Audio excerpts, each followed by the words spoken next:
Namaste devotees. Today it is Parivartini Ekadashi of Ayushman Yoga. Hence, we are chanting a very powerful two-line mantra from Sri Vishnu Sahasranama Stotra. These two lines of the mantra are told by Bhishma Pitamaha. By listening to this mantra today in the morning and evening with faith and devotion for complete 108 times each, life will change miraculously. Shri, that is, wealth will be obtained without much difficulty, and moksha will also be obtained.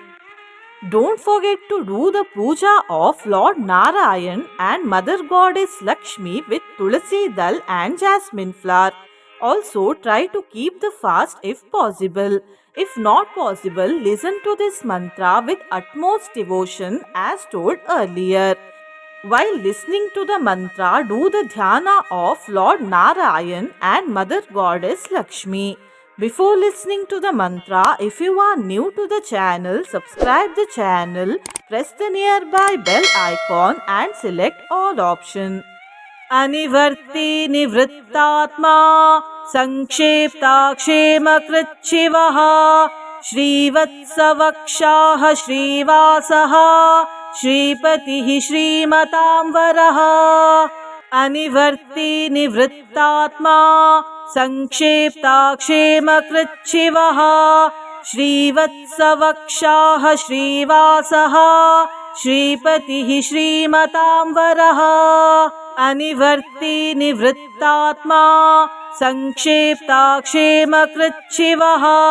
Shrivatsavakshaha Shrivasaha Shripatihi Shrimatamvaraha Anivarti nivrittatma Sankshepakshemakritchivaha Shrivatsavakshaha Shrivasaha Shripatihi Shrimatamvaraha Anivarti nivrittatma Sankshepakshemakritchivaha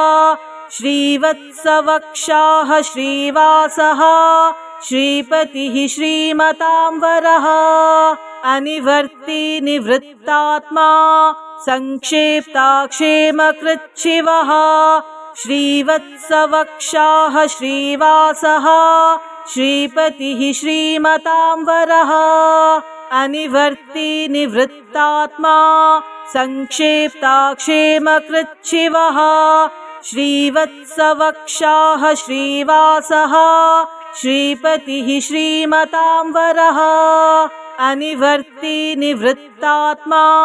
Sankshepakshemakritchivaha Shrivatsavakshaha Shrivasaha Shripatihi Shrimatamvaraha Anivarti nivrittatma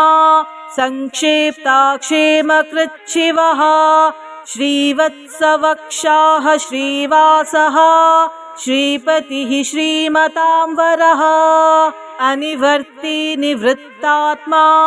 Sankshepakshemakritchivaha Shrivatsavakshaha Shrivasaha Shripatihi Shrimatamvaraha Anivarti nivrittatma Sankshepakshemakritchivaha Shrivatsavakshaha Shrivasaha Shripatihi Shrimatamvaraha Anivarti nivrittatma Sankshepakshemakritchivaha Shrivatsavakshaha Shrivasaha Shripatihi Shrimatamvaraha Anivarti nivrittatma Sankshepakshemakritchivaha Shrivatsavakshaha Shrivasaha Shripatihi Shrimatamvaraha Anivarti nivrittatma Sankshepakshemakritchivaha Shrivatsavakshaha Shrivasaha Shripatihi Shrimatamvaraha Anivarti nivrittatma Sankshepakshemakritchivaha Shrivatsavakshaha Shrivasaha Shripatihi Shrimatamvaraha Anivarti nivrittatma Sankshepakshemakritchivaha श्रीवत्सवक्षाः श्रीवासः श्रीपतिः श्रीमताम्बरः अनिवर्ती निवृत्तात्मा संक्षेप्ताक्षेमकृच्छिवः श्रीवत्सवक्षाः श्रीवासः श्रीपतिः श्रीमताम्बरः अनिवर्ती निवृत्तात्मा संक्षेप्ताक्षेमकृच्छिवः श्रीवत्सवक्षाः श्रीवासः श्रीपतिः श्रीमताम्बरः अनिवर्ती निवृत्तात्मा संक्षेप्ताक्षेमकृच्छिवः श्रीवत्सवक्षाः श्रीवासः श्रीपतिः श्रीमताम्बरः अनिवर्ती निवृत्तात्मा संक्षेप्ताक्षेमकृच्छिवः श्रीवत्सवक्षाः श्रीवासः श्रीपतिः श्रीमताम्बरः अनिवर्ती निवृत्तात्मा संक्षेप्ताक्षेमकृच्छिवः श्रीवत्सवक्षाः श्रीवासः श्रीपतिः श्रीमताम्बरः अनिवर्ती निवृत्तात्मा संक्षेप्ताक्षेमकृच्छिवः श्रीवत्सवक्षाः श्रीवासः श्रीपतिः श्रीमताम्बरः अनिवर्ती निवृत्तात्मा संक्षेप्ताक्षेमकृच्छिवः श्रीवत्सवक्षाः श्रीवासः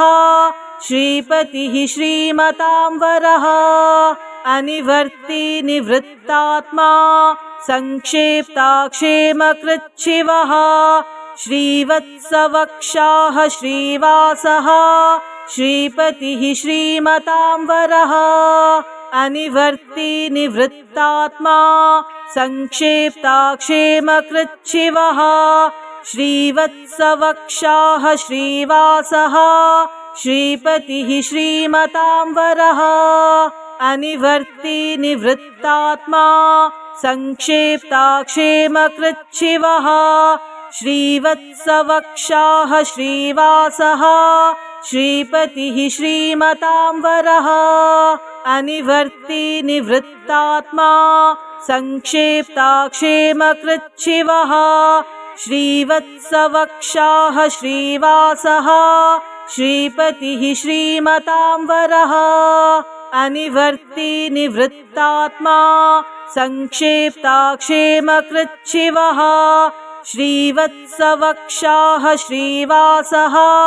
श्रीपतिः श्रीमताम्बरः अनिवर्ती निवृत्तात्मा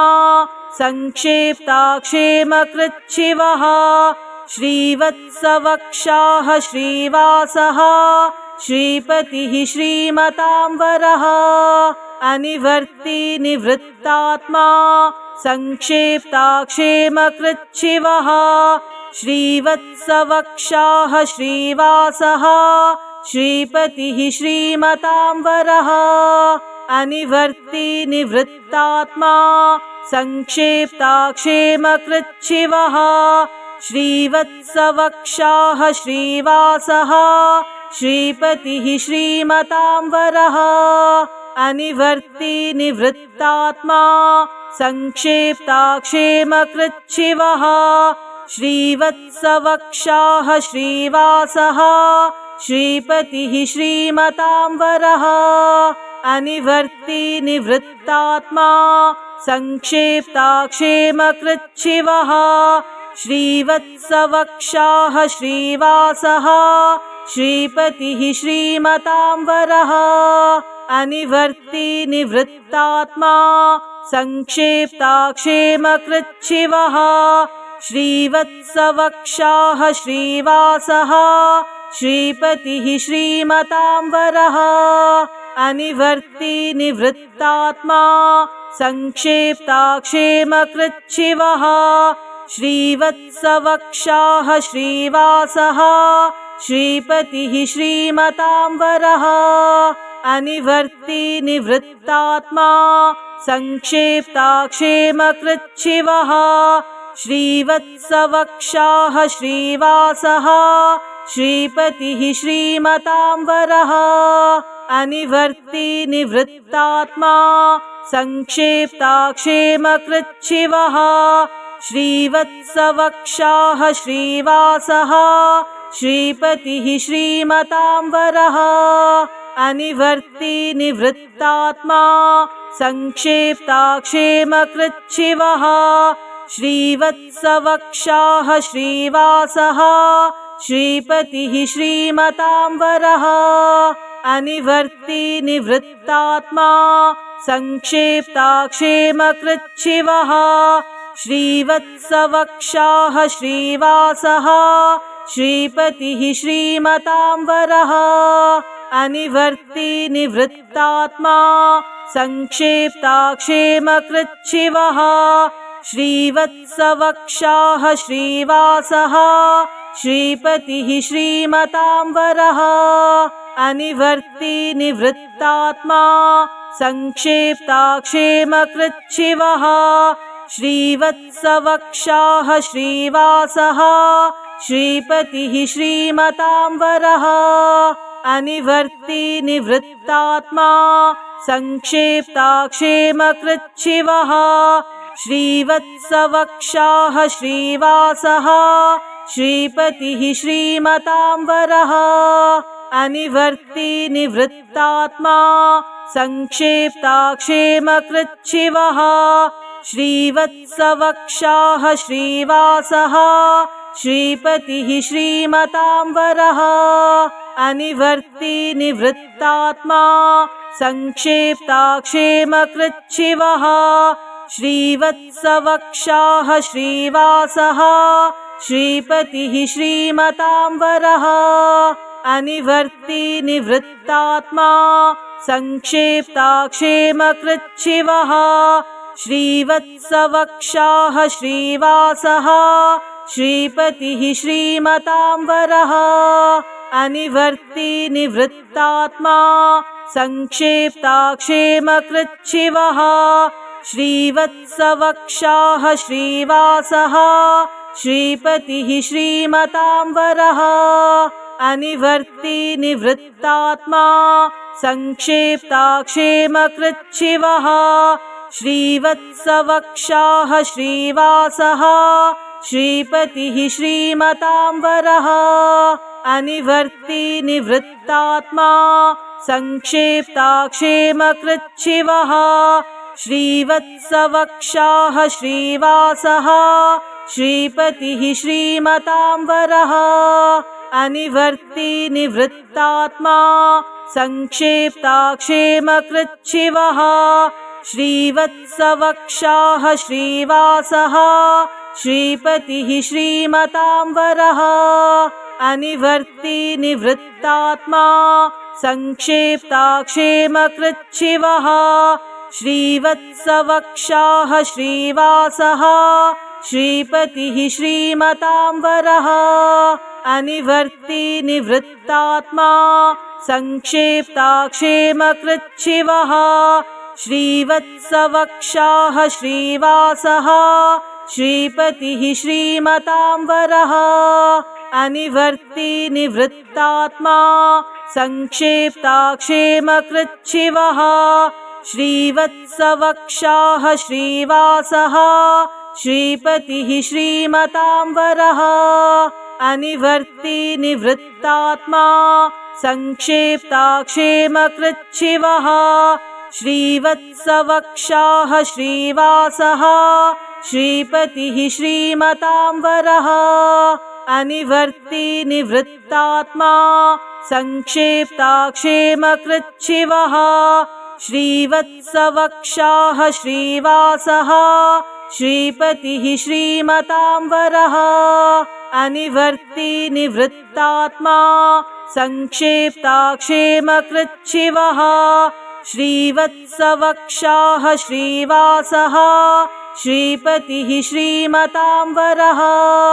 अनिवर्ती निवृत्तात्मा संक्षेप्ताक्षेमकृच्छिवः श्रीवत्सवक्षाः श्रीवासः श्रीपतिः श्रीमतां वरः अनिवर्ति निवृत्तात्मा संक्षेप्ताक्षेमकृच्छिवः श्रीवत्सवक्षाः श्रीवासः श्रीपतिः श्रीमतांवरः अनिवर्ति निवृत्तात्मा संक्षेप्ताक्षेमकृच्छिवः श्रीवत्सवक्षाः श्रीवासः श्रीपतिः श्रीमतांवरः अनिवर्ति निवृत्तात्मा संक्षेप्ताक्षेमकृच्छिवः श्रीवत्सवक्षाः श्रीवासः श्रीपतिः श्रीमतांवरः अनिवर्ति निवृत्तात्मा संक्षेप्ताक्षेमकृच्छिवः श्रीवत्सवक्षाः श्रीवासः श्रीपतिः श्रीमतांवरः अनिवर्ति निवृत्तात्मा संक्षेप्ताक्षेमकृच्छिवः श्रीवत्सवक्षाः श्रीवासः श्रीपतिः श्रीमतांवरः अनिवर्ति निवृत्तात्मा संक्षेप्ताक्षेमकृच्छिवः श्रीवत्सवक्षाः श्रीवासः श्रीपतिः श्रीमतांवरः अनिवर्ति निवृत्तात्मा संक्षेप्ताक्षेमकृच्छिवः श्रीवत्सवक्षाः श्रीवासः श्रीपतिः श्रीमतांवरः अनिवर्ति निवृत्तात्मा संक्षेप्ताक्षेमकृच्छिवः श्रीवत्सवक्षाः श्रीवासः श्रीपतिः श्रीमतांवरः अनिवर्ति निवृत्तात्मा संक्षेप्ताक्षेमकृच्छिवः श्रीवत्सवक्षाः श्रीवासः श्रीपतिः श्रीमतांवरः अनिवर्ति निवृत्तात्मा संक्षेप्ताक्षेमकृच्छिवः श्रीवत्सवक्षाः श्रीवासः श्रीपतिः श्रीमतांवरः अनिवर्ति निवृत्तात्मा संक्षेप्ताक्षेमकृच्छिवः श्रीवत्सवक्षाः श्रीवासः श्रीपतिः श्रीमतांवरः अनिवर्ति निवृत्तात्मा संक्षेप्ताक्षेमकृच्छिवः श्रीवत्सवक्षाः श्रीवासः श्रीपतिः श्रीमतांवरः अनिवर्ति निवृत्तात्मा संक्षेप्ताक्षेमकृच्छिवः श्रीवत्सवक्षाः श्रीवासः श्रीपतिः श्रीमतांवरः अनिवर्ति निवृत्तात्मा संक्षेप्ताक्षेमकृच्छिवः श्रीवत्सवक्षाः श्रीवासः श्रीपतिः श्रीमतांवरः अनिवर्ति निवृत्तात्मा संक्षेप्ताक्षेमकृच्छिवः श्रीवत्सवक्षाः श्रीवासः श्रीपतिः श्रीमतांवरः अनिवर्ति निवृत्तात्मा संक्षेप्ताक्षेमकृच्छिवः श्रीवत्सवक्षाः श्रीवासः श्रीपतिः श्रीमतांवरः अनिवर्ति निवृत्तात्मा संक्षेप्ताक्षेमकृच्छिवः श्रीवत्सवक्षाः श्रीवासः श्रीपतिः श्रीमतांवरः अनिवर्ति निवृत्तात्मा संक्षेप्ताक्षेमकृच्छिवः श्रीवत्सवक्षाः श्रीवासः श्रीपतिः श्रीमतांवरः अनिवर्ति निवृत्तात्मा संक्षेप्ताक्षेमकृच्छिवः श्रीवत्सवक्षाः श्रीवासः श्रीपतिः श्रीमतांवरः अनिवर्ति निवृत्तात्मा संक्षेप्ताक्षेमकृच्छिवः श्रीवत्सवक्षाः श्रीवासः श्रीपतिः श्रीमतांवरः अनिवर्ति निवृत्तात्मा संक्षेप्ताक्षेमकृच्छिवः श्रीवत्सवक्षाः श्रीवासः श्रीपतिः श्रीमतां वरः अनिवर्ती निवृत्तात्मा संक्षेप्ताक्षेमकृच्छिवः श्रीवत्सवक्षाः श्रीवासः श्रीपतिः श्रीमतां वरः अनिवर्ती निवृत्तात्मा संक्षेप्ताक्षेमकृच्छिवः श्रीवत्सवक्षाः श्रीवासः श्रीपतिः श्रीमतां वरः अनिवर्ती निवृत्तात्मा संक्षेप्ताक्षेमकृच्छिवः श्रीवत्सवक्षाः श्रीवासः श्रीपतिः श्रीमतां वरः अनिवर्ती निवृत्तात्मा संक्षेप्ताक्षेमकृच्छिवः श्रीवत्सवक्षाः श्रीवासः श्रीपतिः श्रीमतां वरः अनिवर्ती निवृत्तात्मा संक्षेप्ताक्षेमकृच्छिवः श्रीवत्सवक्षाः श्रीवासः श्रीपतिः श्रीमतां वरः अनिवर्ती निवृत्तात्मा संक्षेप्ताक्षेमकृच्छिवः श्रीवत्सवक्षाः श्रीवासः श्रीपतिः श्रीमतां वरः अनिवर्ती निवृत्तात्मा संक्षेप्ताक्षेमकृच्छिवः श्रीवत्सवक्षाः श्रीवासः श्रीपतिः श्रीमतां वरः अनिवर्ती निवृत्तात्मा संक्षेप्ताक्षेमकृच्छिवः श्रीवत्सवक्षाः श्रीवासः श्रीपतिः श्रीमतां वरः अनिवर्ती निवृत्तात्मा संक्षेप्ताक्षेमकृच्छिवः श्रीवत्सवक्षाः श्रीवासः श्रीपतिः श्रीमतां वरः अनिवर्ती निवृत्तात्मा संक्षेप्ताक्षेमकृच्छिवः श्रीवत्सवक्षाः श्रीवासः श्रीपतिः श्रीमतां वरः अनिवर्ती निवृत्तात्मा संक्षेप्ताक्षेमकृच्छिवः श्रीवत्सवक्षाः श्रीवासः श्रीपतिः श्रीमतां वरः अनिवर्ती निवृत्तात्मा संक्षेप्ताक्षेमकृच्छिवः श्रीवत्सवक्षाः श्रीवासः श्रीपतिः श्रीमतां वरः अनिवर्ती निवृत्तात्मा संक्षेप्ताक्षेमकृच्छिवः श्रीवत्सवक्षाः श्रीवासः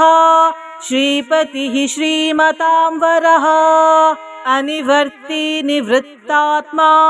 संक्षेप्ताक्षेमकृच्छिवः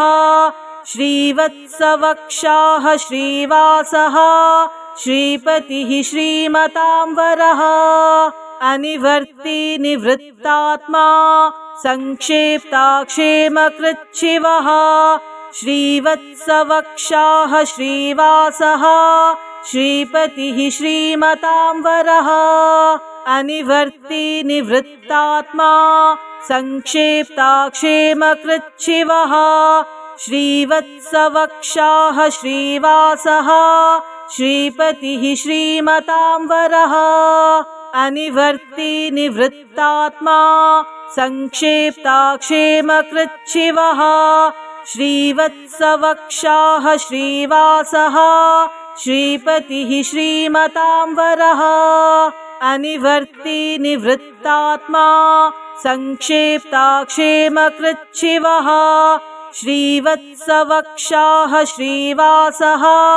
श्रीपतिः श्रीमतां वरः अनिवर्ती निवृत्तात्मा संक्षेप्ताक्षेमकृच्छिवः श्रीवत्सवक्षाः श्रीवासः श्रीपतिः श्रीमतां वरः अनिवर्ती निवृत्तात्मा संक्षेप्ताक्षेमकृच्छिवः श्रीवत्सवक्षाः श्रीवासः श्रीपतिः श्रीमतां वरः अनिवर्ती निवृत्तात्मा संक्षेप्ताक्षेमकृच्छिवः श्रीवत्सवक्षाः श्रीवासः श्रीपतिः श्रीमतां वरः अनिवर्ती निवृत्तात्मा संक्षेप्ताक्षेमकृच्छिवः श्रीवत्सवक्षाः श्रीवासः श्रीपतिः श्रीमतां वरः अनिवर्ती निवृत्तात्मा संक्षेप्ताक्षेमकृच्छिवः श्रीवत्सवक्षाः श्रीवासः श्रीपतिः श्रीमतां वरः अनिवर्ती निवृत्तात्मा संक्षेप्ताक्षेमकृच्छिवः श्रीवत्सवक्षाः श्रीवासः श्रीपतिः श्रीमतां वरः अनिवर्ती निवृत्तात्मा संक्षेप्ताक्षेमकृच्छिवः श्रीवत्सवक्षाः श्रीवासः श्रीपतिः श्रीमतां वरः अनिवर्ती निवृत्तात्मा संक्षेप्ताक्षेमकृच्छिवः श्रीवत्सवक्षाः श्रीवासः श्रीपतिः श्रीमतां वरः अनिवर्ती निवृत्तात्मा संक्षेप्ताक्षेमकृच्छिवः श्रीवत्सवक्षाः श्रीवासः श्रीपतिः श्रीमतां वरः अनिवर्ती निवृत्तात्मा संक्षेप्ताक्षेमकृच्छिवः श्रीवत्सवक्षाः श्रीवासः श्रीपतिः श्रीमतां वरः अनिवर्ती निवृत्तात्मा संक्षेप्ताक्षेमकृच्छिवः श्रीवत्सवक्षाः श्रीवासः श्रीपतिः श्रीमतां वरः अनिवर्ती निवृत्तात्मा संक्षेप्ताक्षेमकृच्छिवः श्रीवत्सवक्षाः श्रीवासः श्रीपतिः श्रीमतां वरः अनिवर्ती निवृत्तात्मा संक्षेप्ताक्षेमकृच्छिवः श्रीवत्सवक्षाः श्रीवासः श्रीपतिः श्रीमतां वरः